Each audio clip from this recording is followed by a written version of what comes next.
सबसे पहले आपको बताएं कि वजीर दाखिला शेख रशीद ने कहा है कि अपोजिशन 3 साल से एहतजाज कर रही है। उनका कहना था रावलपिंडी में पीडीएम का पहला एहतजाज बता रहा है कि इस बार भी सुकून.com है। एहतजाज में महंगाई से मुतासिर अवाम नहीं थे। ऐसा ही एहतजाज करते रहे तो कुछ नहीं कहेंगे। कानून हाथ में लिया तो फिर कानून एक्शन में आएगा। अहम खबर आपको देंगे। वादी नीलम आज़ाद कश्मीर से अफसोसनाक खबर है कि जानवी के मकाम पर एक मुसाफिर कोच खाई में जा गिरी। मकामी ज़राए के मुताबिक मुसाफिर कोच में 20 से ज़ायद अफराद सवार थे। हमारे नुमाइंदे आरिफ उर्फी ने हमें ज्वाइन किया है, उनसे मजीद तफसीलात जानते हैं। आरिफ, क्या तफसीलात हैं आपके पास? अब तक की जो तफसीलात हमारे पास आई हैं वो ये हैं कि 3 डेड बॉडीज को अभी तक निकाला जा चुका है और जो गाड़ी गिरी है वो स्लिप होकर दोबारा दरियाए नीलम में जा गिरी है और मुतअद्दिद अफराद के लापता होने का अंदेशा है और ये मालूम नहीं हो सका कि उनकी तादाद कितनी है, क्योंकि उस इलाके में टेलीफोन का राब्ता नहीं हो रहा। लेकिन जो इतलात आ रही हैं वो ये है कि तकरीबन 27 लोग जो हैं उस गाड़ी के ऊपर सवार थे। अभी जख्मियों की तादाद तकरीबन 12 के लगभग है।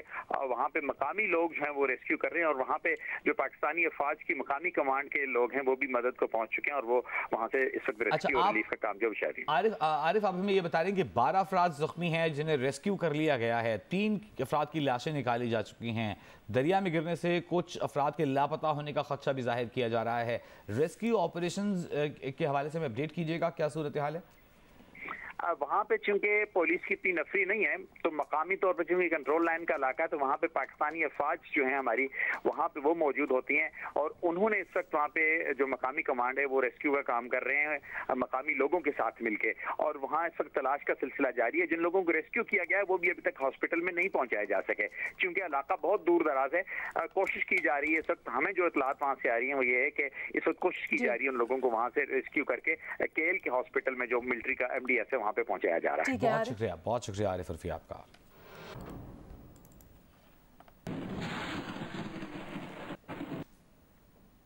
यहाँ पर आपको बताएं कि सेनेट कायमा कमेटी खजाना ने मुल्क भर में बढ़ती महंगाई का नोटिस लेते हुए खुसूसी ब्रीफिंग तलब कर ली। मुशीर खजाना, सेक्रेटरी खजाना और गवर्नर स्टेट बैंक को तलब कर लिया गया है। FBR को टैक्स गुजारों के बैंक अकाउंट सील करने का हुक्मनामा वापस लेकर कमेटी को रिपोर्ट पेश करने की हिदायत भी कर दी गई है। रिपोर्ट करेंगी आमना आमिर।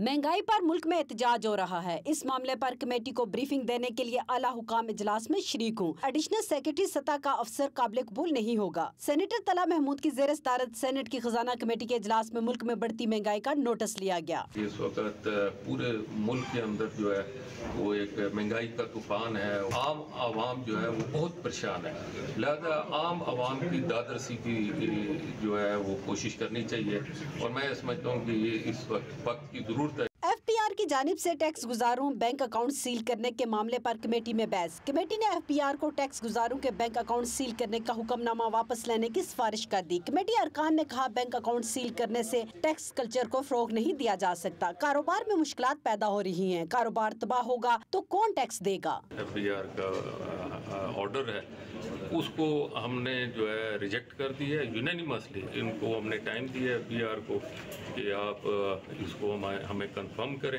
एक बात ये निकलती है, क्या उस वक़्त के चेयरमैन ने जो ये ऑर्डर इशू किया था क्या वो इलीगल है? अगर वो इलीगल है तो उसके खिलाफ अदारे ने क्या इंक्वायरी की या उसके खिलाफ क्या एक्शन लिया, और अगर वो कानून के दायरे में है तो फिर ये लेटर जिसने इशू किया क्या वो कानून के दायरे में है? डिजिटल पेमेंट ऑर्डिनेंस पर कमेटी मेंबरान ने शदीद तहफ़्फ़ुज़ात का इज़हार करते हुए कहा, इसे लाने में इतनी जल्दी क्या थी? कमेटी ने टैक्स गुजारों की अपीलों पर अवामी समात का फैसला किया। सलीम मांडवी वाला का एजेंडा कमेटी में न लाए जाने पर चेयरमैन कमेटी सेनेटर तला महमूद और सलीम मांडवी वाला के दरमियान तल्ख कलामी भी हुई। आमना आमिर, जियो न्यूज़, इस्लामाबाद। रुपए की कदर में कमी के मामले पर गवर्नर स्टेट बैंक नई मंतिक ले आए। रजा बाकर कहते हैं कि रुपए की कदर गिरने से ओवरसीज पाकिस्तानियों को फायदा पहुंचा है। ये भी मद्देनजर रखा जाए कि इस फायदे से कितने लोग मुस्तफीद हुए। इससे कबल सूबाई वजीर खैबर पख्तूनख्वा शौकत यूसुफजई डॉलर की कदर बढ़ने के फायदे गिनवा चुके हैं।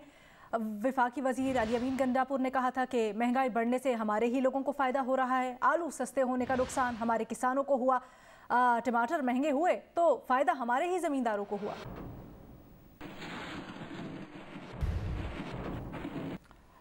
रुपए की कदर में कमी पर गवर्नर स्टेट बैंक के बयान पर मुआशी माहिरीन हैरान परेशान। कहते हैं सियासतदान तो इस तरह की बातें कर सकते हैं, लेकिन अगर गवर्नर स्टेट बैंक भी इस तरह की बात करें तो ताज्जुब होता है। माशी तज्जियाकार खुरम शहजाद का गवर्नर स्टेट बैंक के बयान पर रद्द-ए-अमल सामने आया है। वो कहते हैं कि अमूमन दुनिया भर में मरकजी बैंक की जानिब से ऐसे बयानात जारी नहीं किए जाते। मरकजी बैंक का काम मुल्क में रुपए की कदर गिरने की असल वजूहात सामने लाना है। उनका कहना था कि मुल्क में महंगाई और डॉलर की कीमत बढ़ने की बड़ी वजह दरामदात में इजाफा है।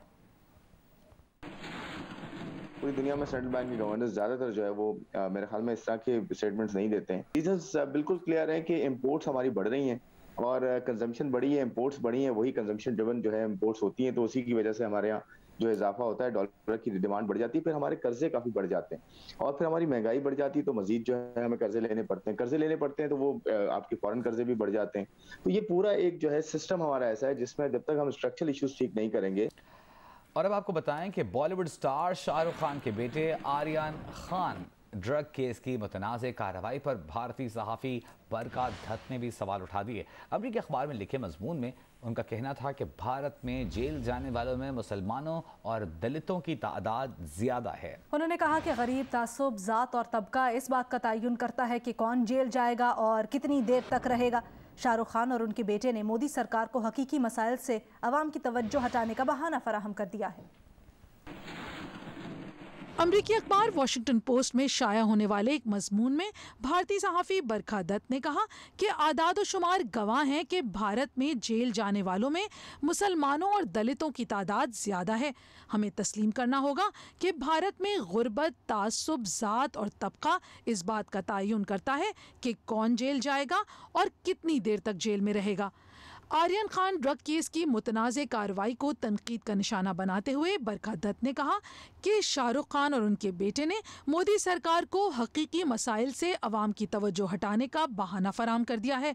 आज भारत में मुसलमानों और अक़लियतों के खिलाफ नफरत का प्रचार करने वाले खुद को ताकतवर महसूस करते हैं, जबकि जो कभी बाअसर हीरो थे उन्हें खामोश करा दिया गया है।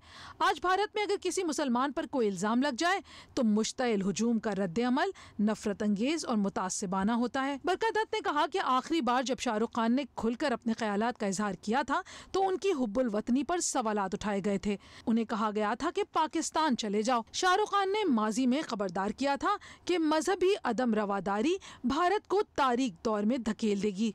मजमून में बरखा दत्त का कहना था कि शाहरुख खान भारत में उम्मीद की अलामत थे। अब शाहरुख खान की कहानी ये बताती है कि भारत में क्या कुछ तनज़्ज़ुली का शिकार है।